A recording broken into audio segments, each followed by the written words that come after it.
بسم الله الرحمن الرحيم الحمد لله رب العالمين والصلاة والسلام على رسول الله وعلى آله وأصحابه أجمعين وبعد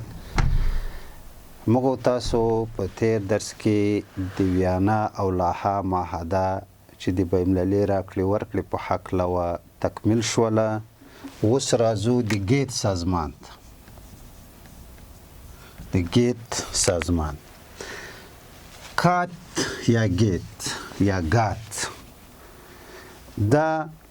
نړیوال تجارتي سازمان ده. جنرال اگریمنت ټریډ تعرفه مخفف د امدید یعنی عمومي توافقنامه د تجارت د تعرفو په حق له. نو د ګیت یا ګات سازمان چې ورته ویل کیږي دا د دې په خاطر رامنځته شو چې بین‌المللي یا نړیوال تجارت ته وده او پراختیا ورکړي.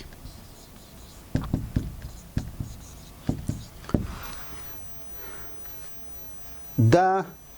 وروسته بیا په نړیوال تجارتي سازمان یا WTO باندې بدلیږي. د ګیت سازمان هغه مهال رامنځته شو چې کله یې ولیدل چې د نړیوال تجارت د راکړې ورکړې په هکله له پخوا څخه ستونزې را روانې دي او دا ستونزې له په پخواني یونان کې د مشکل لرل. بیا دوه نړیوال جنګونه راغلل. د دویم نړیوال جنګ ټول هیوادونه له دې نه متضرره شول. اقتصاد کمزوری شو، تجارت د هیوادونو ترمنځ کمزوری شو، یعنی اقتصاد او تجارت د دویم نړیوال جنګ څخه وروسته کمزوری شو. یوازینی هیواد چې له مالي مشکل څخه خوندي پاتې شو هغه متحده ایالات. په دویم نړیوال جنګ کې نور نړۍ هیوادونه ټول متضرره شو، خو متحده ایالات له دې نه خوندي پاتې شول. هماغه و چې اقتصادي واکمني له نورو هیوادو له اروپا او نورو هیوادونو څخه متحده ایالاتو ته انتقال شوله. نو د ګیت سازمان اصل شروع یې په 1945 کې یا په بل عبارت کې ووایو د دویم نړیوال جنګ څخه وروسته دغه سازمان ایجاد شو. لکه مخکې چې مې وویل د دغه سازمان د ایجاد هدف هغه د نړیوال تجارت وده او پراختیا وه. د ګیت سازمان مختلف پړاوونه لري چې تر ټولو هغه ګټور او مفید پړاوی هغه د وروستی د اورګوای پړاو ده چې له 1980 بیا تر 1994 پورې و، چې بیا په 94 کې وروسته انشاءالله دا په تفصیل وایو. په 94 کال کې په مراکش کې غونډه وشوله او بیا په دې غونډه کې دا په WTO سازمان باندې بدل شو. د دغه سازمان 8 پړاوونه شوي. اول پړاو یې په 48 کال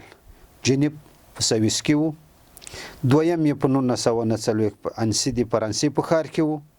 دریم یې په 1950 تر 1951 ترکای په انګلستان هیواد کې و او څلورم یې له 1955 کې د جنیب په سویس کې و. بلې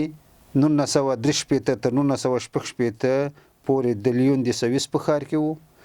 بیا له 1964 تر 1970 کاناډا کې و او 1983 تر 1990 توکیو په جاپان کې و او وروسته له 1980 تر 1994 دا په اورګوای کې دا 6 مراحل د سازمان طی کړي دي چې له 6م پړاو څخه وروسته دا په WTO سازمان باندې بدل شو. د ګیت سازمان د نیمه پیړۍ مقاومت وکاو او له نیمه پیړۍ وروسته دا خپل هدف ته ورسېدو. د ګیت سازمان د تجارت د پرمختیا لپاره ډیر تاکید او ټینګار د ګمرکونو د ټکسونو په ماف کولو یا تخفیف باندې کول چې ګمرکي ټکسونه باید یا ختم شي او یا لږ تر لږه کم شي ترڅو بین‌المللي تجارت پراختیا او وده پیدا کړي او د دې لپاره یې هیوادونه هڅول حکومتونه یې هڅول ترڅو دغه سیاست غوره کړي او د دغه په رڼا کې مخته ولاړ شي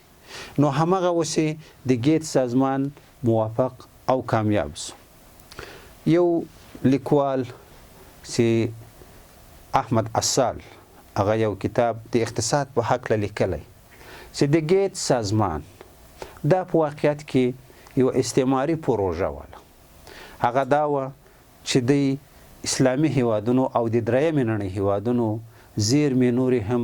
وزبېښلې او د هغوی اقتصاد یې له رکود سره مخ کو خو مترقي هیوادونو لپاره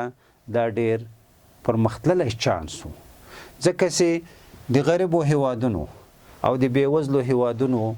هغوی توکي یا هغوی چې کوم تولیدات لري دا امکان نه لري چې د سترو هیوادونو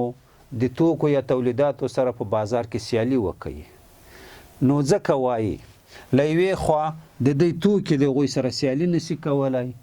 او له بلې خوا یې د ګمرکونو ټکسونه ورباندې کم کړل ګمرکاتو کې چې ټکسونه کم سي یا ماف سي نو طبعا د نورو هیوادونو توکي به دلته راواردېږي نو د خپل هیواد کوم تولیدات چې دي دا هیڅ امکان نه لري چې له هغوی سره په بازار کې سیالي وکړي ځکه چې په درېیمه نړۍ کې هم خام مواد مشکل لري او هم کارګر او هم نور نو د دې چې توکي بازار ته راوځي د چې کوم تولیدات بازار ته یا مصنوعات لري دا هیڅ امکان نه لري چې د صنعتي هیوادونو د تولیداتو او مصنوعاتو سره رقابت او سیالي وکړي خود به خوده د دې کمپنیانې له سقوط سره مخ کیږي او خلک هغه شی اخلي چې هغه ارزانه او کیفیت ښه وي همدا لامل په افغانستان کې څو ځله وړې کمپنۍ جوړې شوې د کمپلو جوړې شوې د نورو مواردو جوړې شوې اما داسې به بازار ته وړاندې کېدله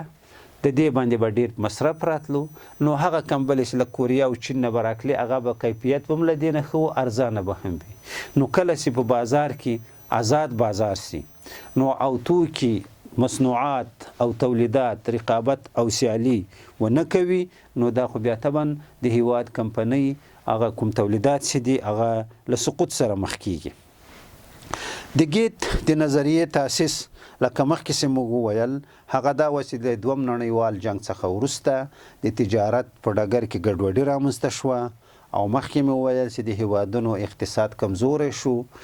له دغه دویم نړیوال جنګ څخه ټول هیوادونه متضرره شو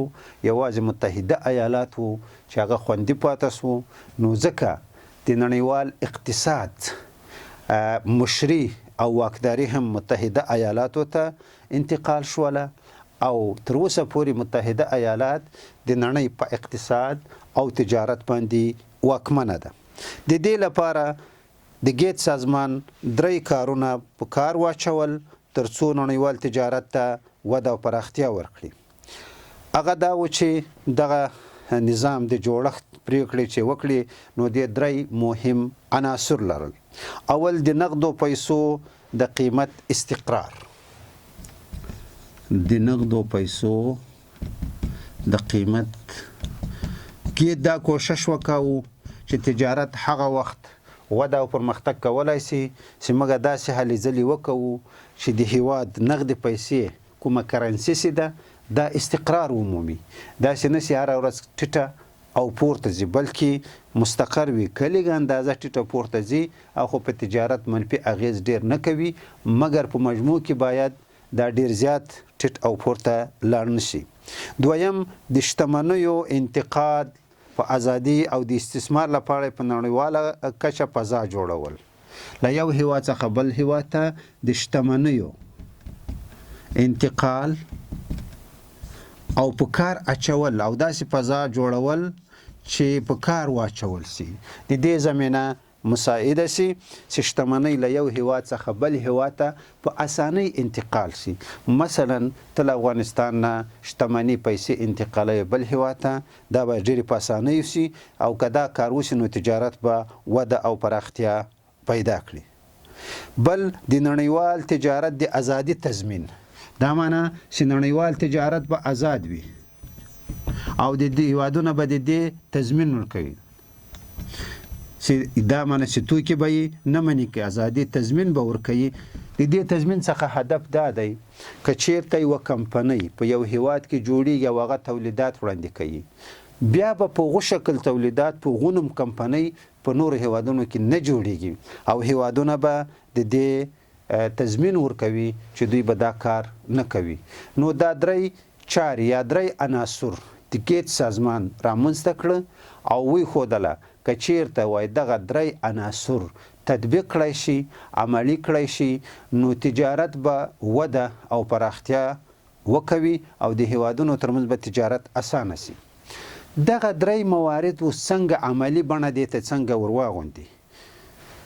نو د دغو دریو مواردو د عملی بڼې لپاره د نور پلانونه په کار واچول، اما دا چې اوس هغه د عملی کولو بڼې لپاره یې کافي وخت نه ده پاته، نو دا به انشاءالله تاسو سره په راتلونکي درس کې تکمیل کړو او زموږ درس په دې ځای پای ته رسیږي. وصلی الله تعالی علی خیر خلقه محمد وعلى آله وصحبه.